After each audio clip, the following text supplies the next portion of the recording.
If I say the phrase emotionally reductive game, does that spark anything in you? Because it's the best phrasing, it's the best simple, short, clear phrasing I can come up with for what I want to talk about today. I want to talk about emotionally reductive plots and media and games.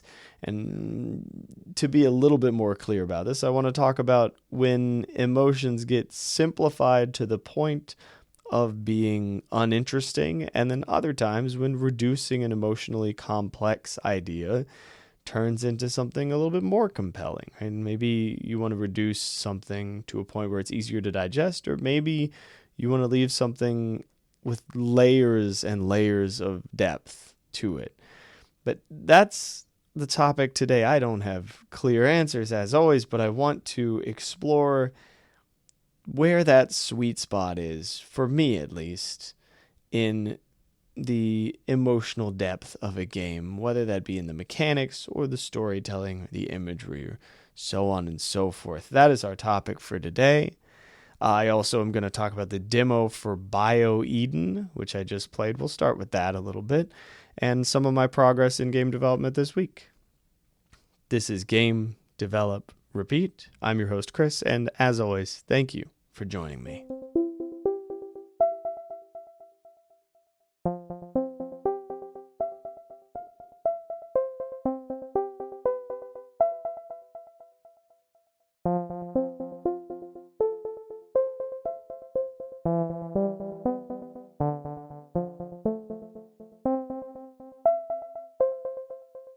Let's start by talking about the demo for a game that I just played, which was pretty simplified, actually. It was called BioEden, as I mentioned in the intro, and it's just a clean up the planet game. It is everything is horrifically polluted. It's got a little bit of a sci-fi fantasy vibe.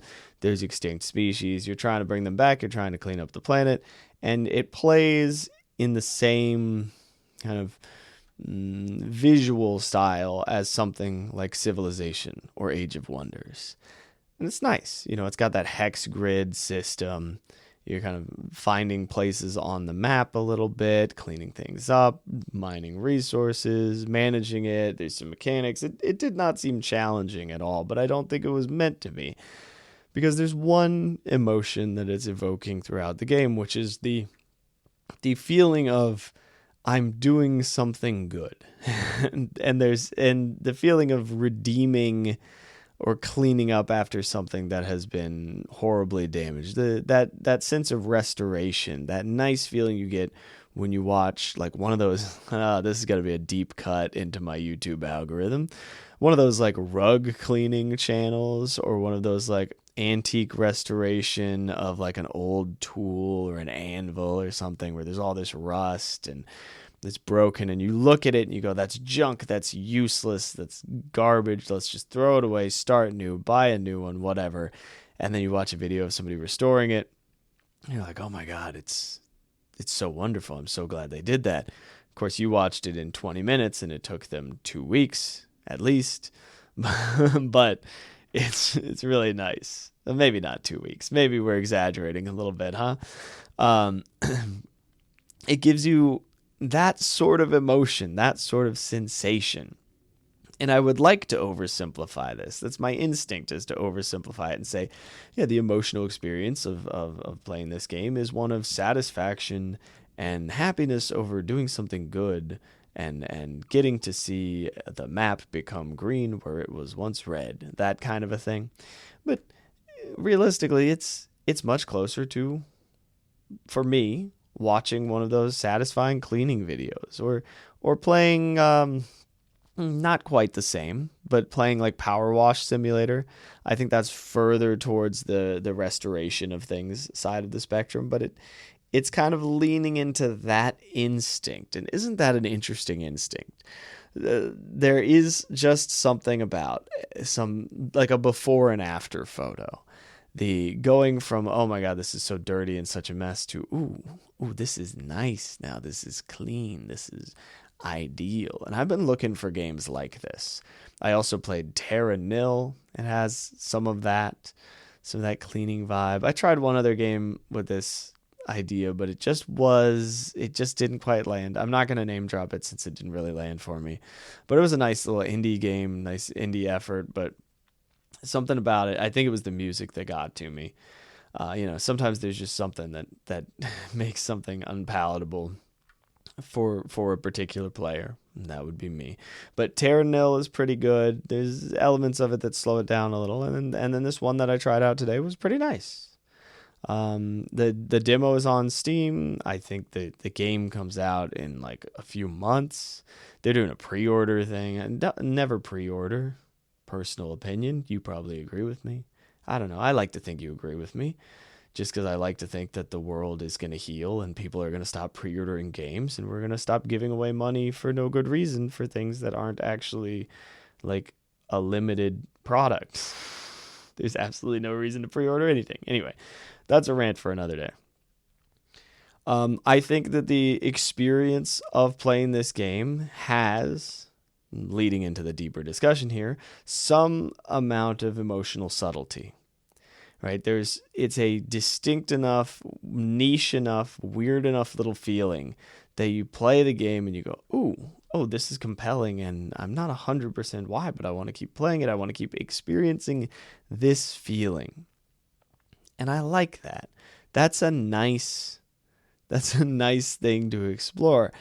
And in order to contrast that and explain what I'm talking about, there are games that I think have no emotional subtlety. And the easiest example would be a children's game. Go to the most core children's game you can think of, and we're going to lose. You know what? Not even a children's game. Let's just look at like a children's music video on YouTube. It is 100% cheerful, sugary, sweet, too much, overacted.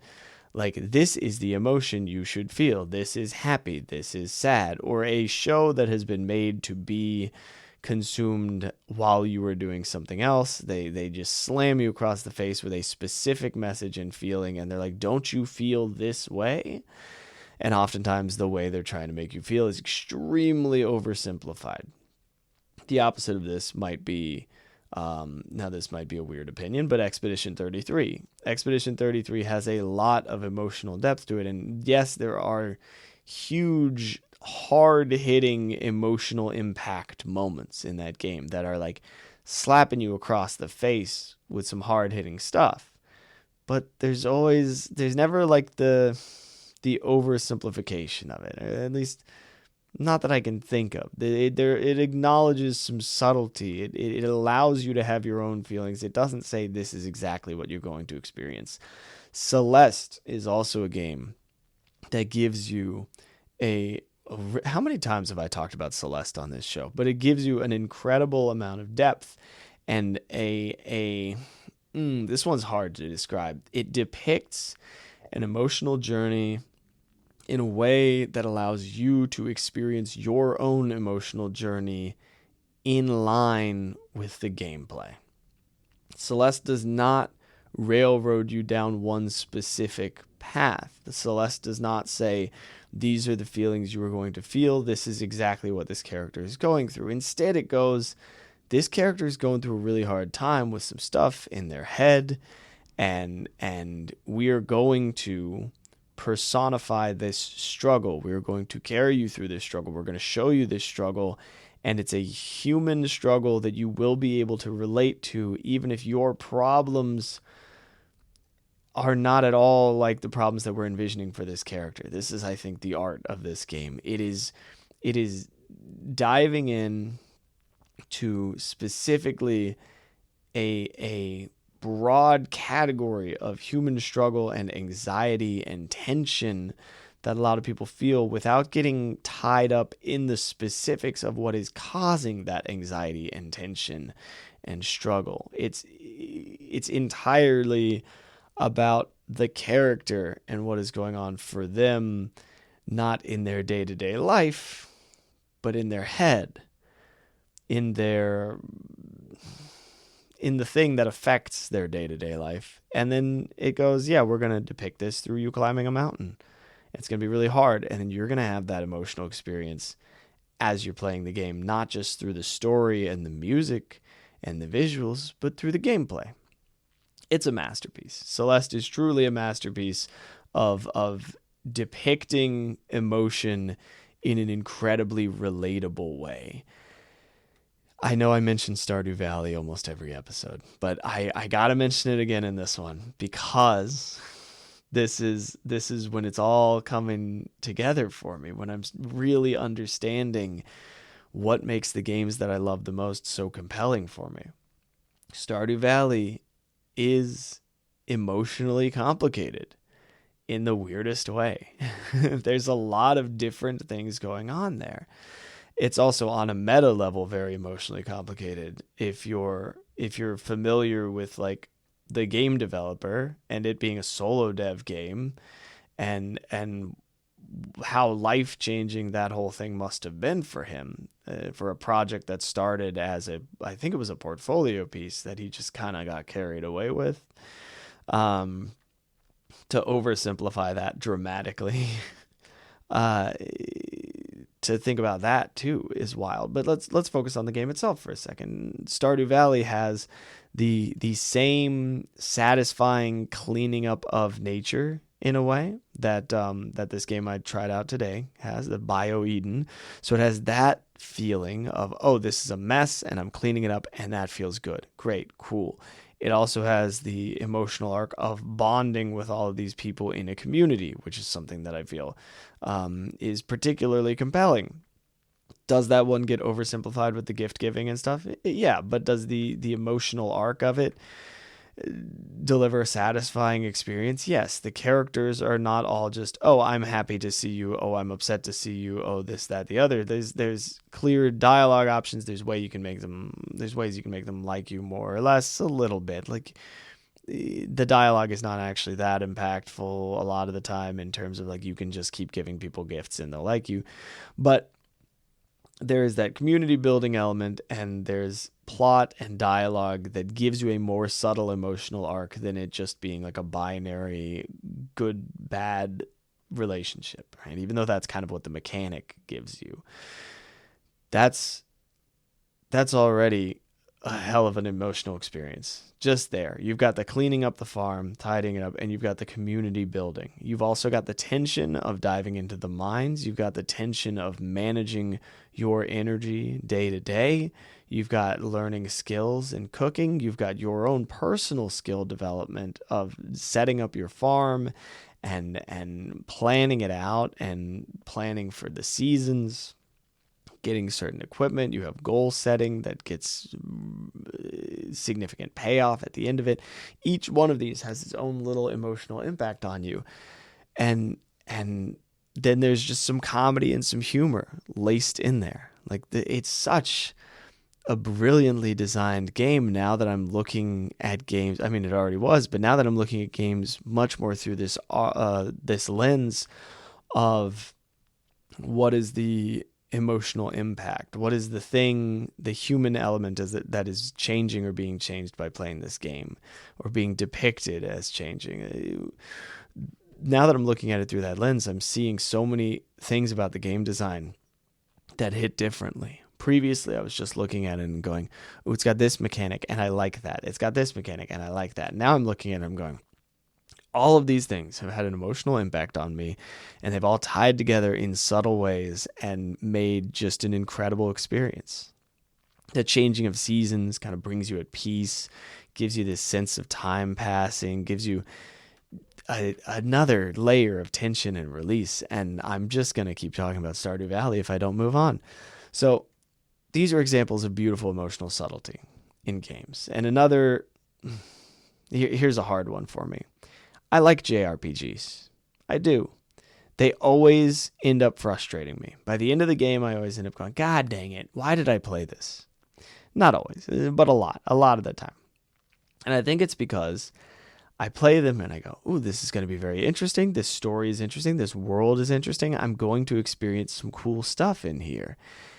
And then usually there's a point where it gets like filtered into like, let's dumb this down as much as possible and slap you across the face with it, or let's get so complicated that it makes absolutely zero sense to you unless you're taking notes. And neither of those works for me. So I'm always invested for a while, and then I hit a point where I go, okay, am I going to force myself to finish this game or not?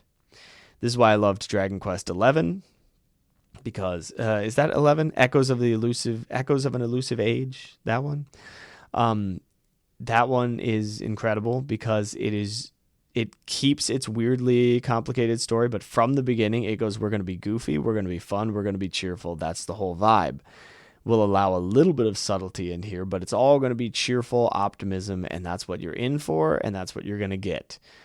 And then the emotional arc of that game kicks me pretty hard because you're going to remain cheerful and optimistic in the face of these incredible difficulties. And something about that activates a different little emotional circuit of like, this is all covered in doom and gloom and we're staying positive anyway, without it feeling, I don't know why, but it doesn't feel overly simple to me. It feels somehow more compelling in its goofiness. Maybe not always. Maybe I just have to be in the right mood for it. But I think you get the vision of what I'm talking about here. And this is not to say that every game needs to have some deep emotional arc and subtlety and blah, blah, blah. I mean, I think you can be pretty dang blatant about things in order to create an emotionally subtle experience for a player. But I just really like it when a game gives me an experience that is not just, oh, look at, you saved the world, but what did you go through? Oh, by the way, I guess you saved the world, whatever. Right? It's about the character's process and progress and your own emotional adventure in playing the game. I've been rambling on about this for far too long. I was going to go on a whole thing about Marvel movies and how the reason I don't like them is because they oversimplify these things, but that's the rant right there. That's all you need. Some of them are good, sure, fine, but I do feel like they're very oversimplified. I feel like it's very like, oh, here comes the happy thing, here comes the funny thing, here comes the glorious thing. Oh, is this person going to die? No, they didn't, but you thought they might. Too formulaic, becomes too simple. That's that rant. Now let's talk about some game development, some game design, and all that good stuff, yeah?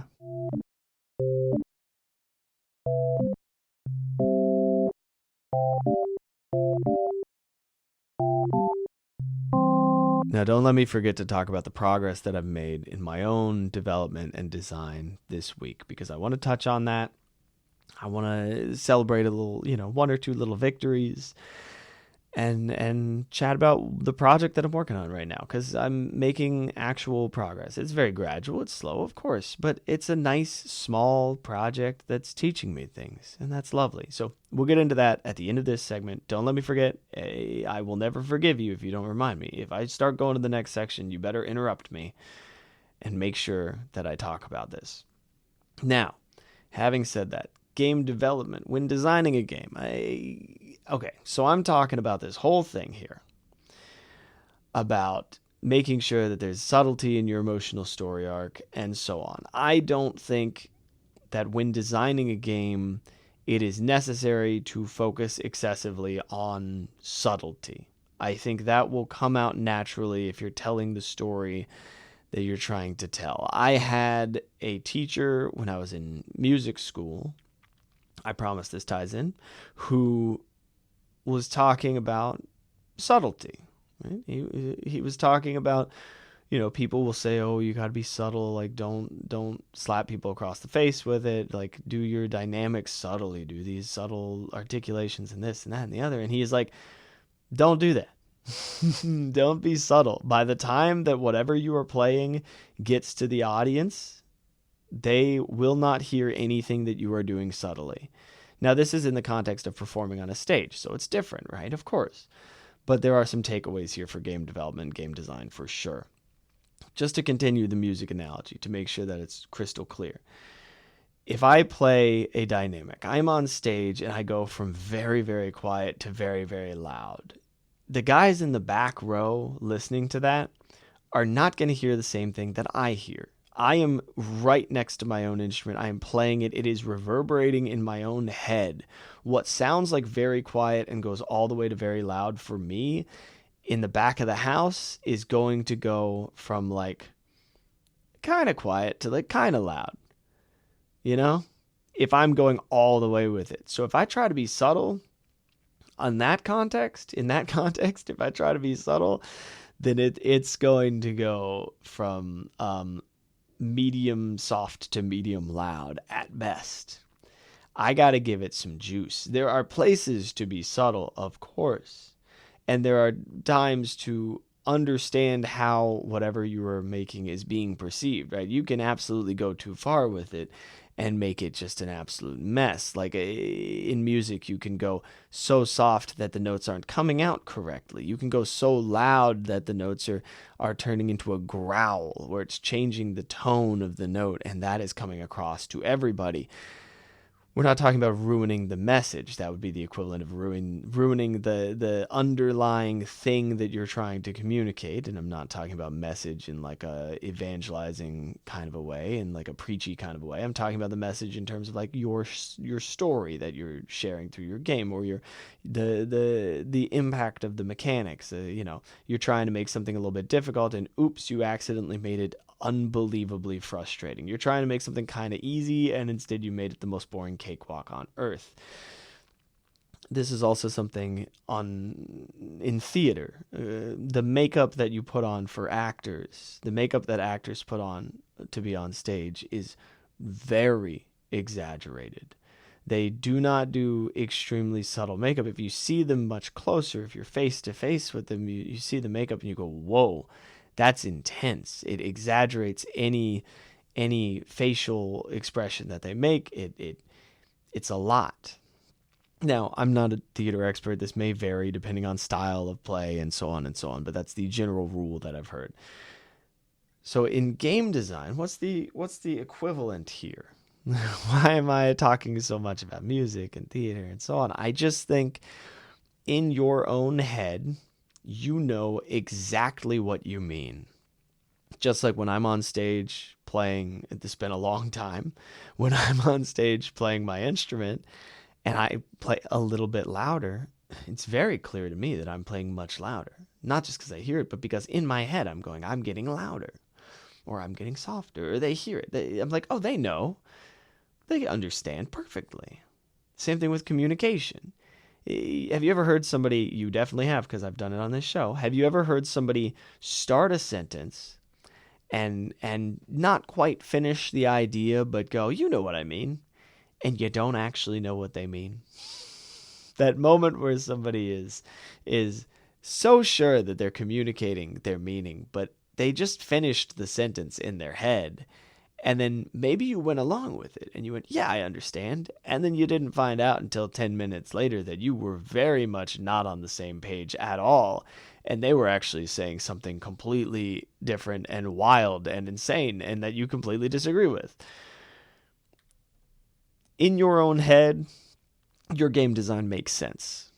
In your own head, whatever you were about to say makes perfect sense. Whatever you were doing in your head makes sense. And then when you try to put it out into the world, you go, yeah, that makes sense. And it doesn't. It might, if you're very practiced, if you're very skilled, or if you're very lucky. But odds are, it does not make sense. And you need to clarify the idea. You need to test the idea, and you might need to exaggerate the idea. This is what I'm really getting at. It's not necessarily a one-for-one similarity to the musical dynamics, to playing softer, playing louder, so on. You may not need to exaggerate all of your emotional ideas in your game, your mechanics that have an impact on players. You may just need to ensure that you're communicating clearly by using multiple angles of communication. You may have made a game that has a very fun, very anxiety-inducing or tension-adding mechanic, and you may just need a little music to add that tension. You may not need to make the mechanic harder. You may just need to go like, oh, by the way, Let me tell the player what to feel for a second. Let me make them feel tense. Let me make them feel scared. Let me make them feel like they're on the edge of their seat. How am I going to do that? I'm going to do that with visuals. I'm going to make something shaky. I'm going to make something a little harder to control. I'm going to make the music just so deeply uncomfortable. Maybe I'll add a slight vibration to the gamepad. I don't know. You're going to mess with them a little bit. You're going to pull them one way or the other and make their life just a little bit more uncomfortable. Or maybe you're making something very soothing and you've gone, oh, I have the most beautiful, comforting visuals in the world. Look at these beautiful pastels. Look at those clouds. This is so nice. And then somebody plays it and they go, I don't know, this is like uncomfortable. What do you mean this is uncomfortable? Like, I don't know. I'm not really like doing anything. I'm just sitting here staring at this. And it's like, I don't know. It's not really that great. And you're like, oh my God, how could they possibly think that? This is the most comforting thing ever. It's like, no, in your head, you have a little soundtrack playing. Maybe not literally, right? But you have something else going on in your head that would very well translate into a soundtrack. You have something else going on in your head that would very well translate into a plot. You have something in your head that is not making it to the game. And this is the deep, deep challenge of game design. I believe. I don't actually know. I can't state that yet. But that's my running theory, right? I've got a lot to learn. But my running theory is that the deep challenge of game design is communicating to your player the thing that is in your head. I mean, that's the fundamental skill, isn't it? But there's these moments where you think, oh, I've got it. And then somebody looks at it and they go, huh? What do you mean? These moments where you tell somebody directions for how to get somewhere and they go, okay, great, thanks. And then they have to go deal with the directions you gave them, not knowing that you forgot about a street. Sorry, this is unrelatable. Nobody gets directions from strangers anymore. Imagine if Google Maps said, take your third left after this light, and then it was actually the fifth left after the light because Google Maps didn't count 2 side streets and was only counting lights, and it didn't explicitly say that. Now it's relatable. There are things, see, even right there, maybe my example wouldn't have made any sense at all had I not brought in the Google Maps example. Maybe I've overexplained it. I don't know exactly. But the point I'm getting across, the point I'm trying to get across, is that there are elements of design that need to be overdone.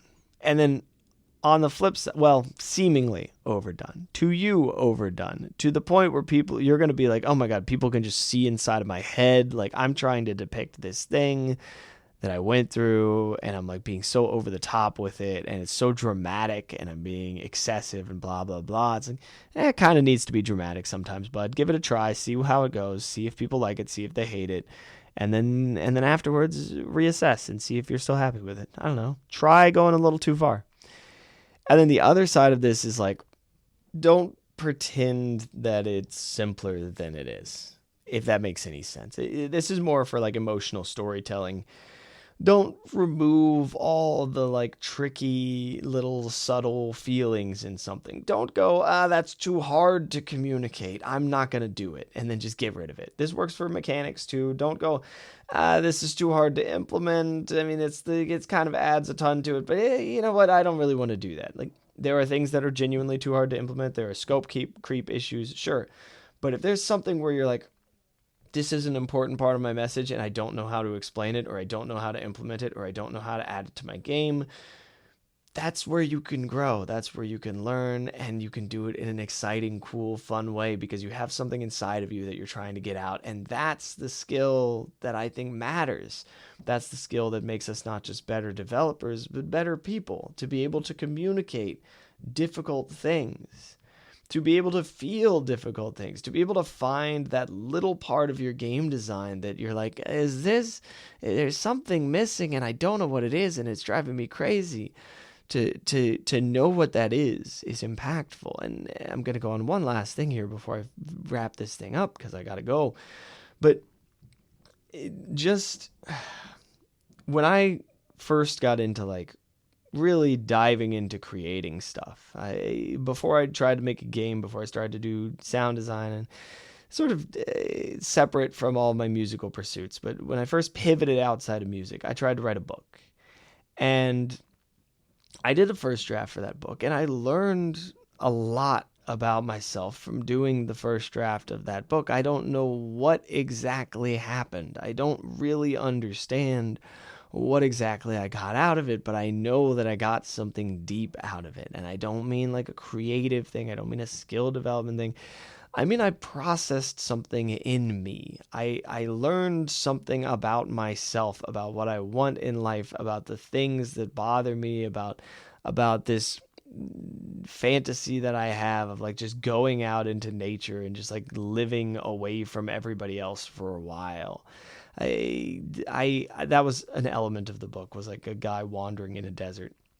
And it was somehow the process of like really diving in there and writing all this stuff. There were moments when I was really excited about it, and there were moments where I had to like rewrite a chapter like 3-4 times.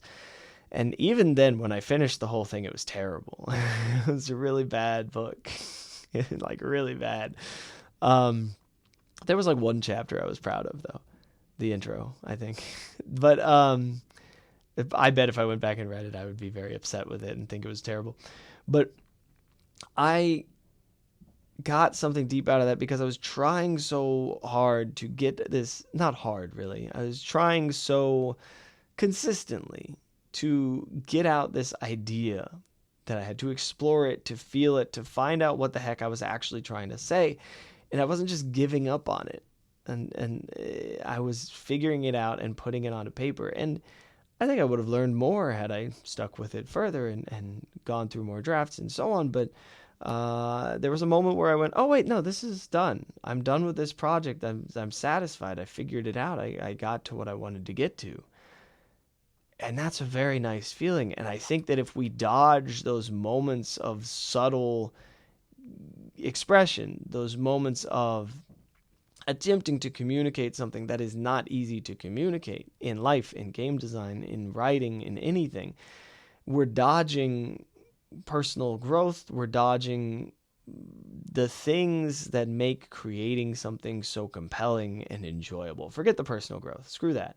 We're dodging the thing that makes this exciting, that exploration, that little piece of like finding another way to communicate some idea, finding another way to express yourself, and finding out stuff about yourself that aren't necessarily things that can be communicated through just logic and reason and code and so on, but are like a deeper, interesting part of you.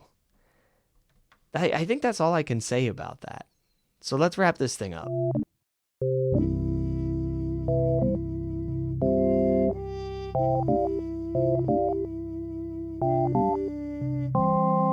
That's everything I've got for you this week. Now, here's my question for you, and you may have already thought about the answer to this throughout the episode.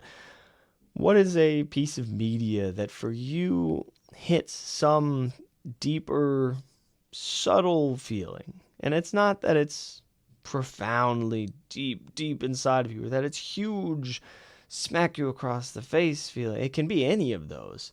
But the quality that I'm looking for is a unique, odd feeling. Something that makes you go, I don't know exactly why it is that I like that.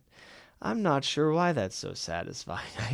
I think the weirdest one for me is the fishing in World of Warcraft. I still have not figured it out. I still don't know why I find the fishing in World of Warcraft so incredibly compelling. I know it's something to do with the leveling up of the skill. I know it's something to do with ignoring the entire world and everything important that I'm supposed to be doing and just catching fish. Probably something to do with random chance. This is the thing that drove me to start designing games, by the way. I know that's odd, but that's what it is. And it just drives me crazy. And I don't know what I think I've kind of come to grips with it, but part of it might just be nostalgia. Maybe that's the missing element, but I keep trying to figure out what that feeling is that drives me towards it, because it's just such a specific itch. And that's the phrase we always use for this. We're like, it scratches such a specific itch, or like, there's no other game that really scratches that itch, or whatever, right? It's some weird little emotional experience, and maybe we don't have to put our finger on exactly what that emotional experience is, but I want to know. And this one, hop into the Discord. I'll try to remember to actually put this as a question in there. I'm kind of bad about that sometimes. But what is a game or piece of media that has given you a unique, weird little emotional experience, whether it be through story or gameplay or whatever else? That is everything that I've got for you this week. As always, thank you for joining me. And until next time, you know what I'm going to say. Get out there. Make some stuff. Maybe even something other than game dev. Maybe do some writing. Maybe just focus on the design element of it. I didn't update you. Oh my God. I didn't update you on my game development. I got carried away. Okay, my game development.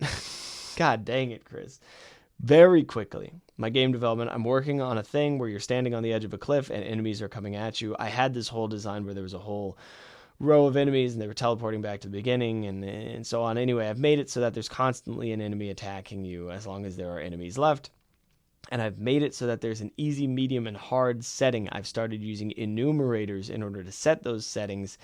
And I had a moment of, oh my God, I've learned something with Godot using exports with an enumerator, because I was like, oh, it automatically gives me the whole list, and then I can use a drop down in the editor to pick which one of the versions of this enumerator I can use. This feels great. This is amazing. I love this.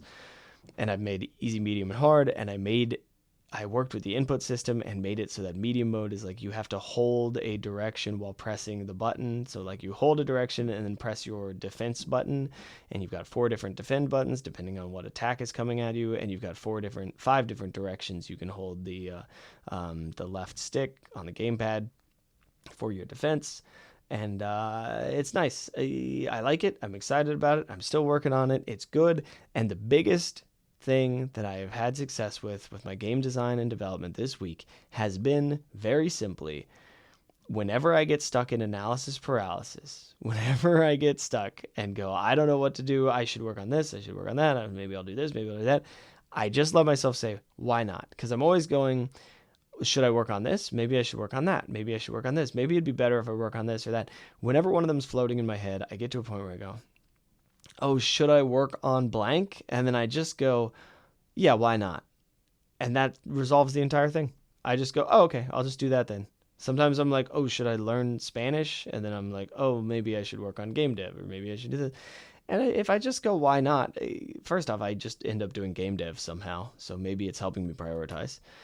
But it just simplifies it. Like, instead of just floating around in inaction and trying to pick the perfect solution, I just go, what's the worst that can happen? It's fine. Just go for it. Try it out. There's my game dev update. Somebody in the audience was listening to the whole development section and going, God dang it, he forgot. I made you promise to interrupt me. I'm sorry for tacking it on at the end here, but I did remember. Okay, that's everything I've got for you this week, for real now. Until next week, get out there, make some stuff, and have fun with it. I will see you in the next one. Bye-bye.